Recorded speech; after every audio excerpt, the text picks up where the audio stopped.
ভারী বর্ষা কোথায়, কখনো ঝমঝম কখনো ইলশে গুঁড়ি, আর সেই ইলশে গুঁড়িতে ভেজা শহরে ইলিশ উৎসব।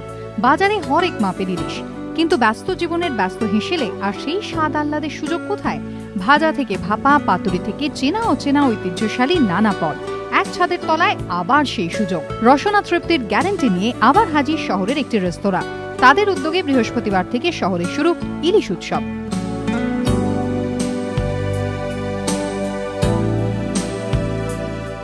ইলিশ মাছ only fish in the world, যাকে নিয়ে গল্প লেখা যায়, যাকে নিয়ে কবিতা লেখা যায় এবং যাকে নিয়ে এত রকমের রান্না করা যায়, আর অন্য কোনো মাছে যায় না। King of fish. আমি বেসিক্যালি মানে ইলিশ ভক্ত বললে বোধহয় কম বলা হয়।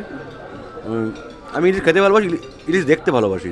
বাঙালি ইলিশ কতটা প্রিয়, মানে এটা আন্ডারস্টেটমেন্ট। প্রিয় ইলিশ মাছ হলে আমার মনে হয় মানে I wait for the lunch, এতটাই ভালোবাসি। মানে হয় না, মানুষ ওয়েট করে আজকে খাবো, আজকে খেতে হবে। ইলিশ মাছ অতটাই প্রিয়।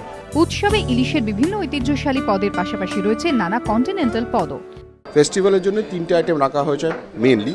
একটা পেয়ারা দিয়ে ইলিশ করছি আমরা, একটা ইলিশের ডেভিল করছি, আর ইলিশের ক্রোকে। এই 3টে আইটেম করা হয়েছে। প্লাস আগের বছর যেগুলো ছিল, যেন মাছের ইলিশ, কুমড়ো পাতা ইলিশ, ইলিশের পোলাও, এগুলো ইনক্লুডেড রয়েছে। তাছাড়াও এই 3টে আইটেম আমাদের হট ফেভারিট চলছে এই ফেস্টিভ্যালে।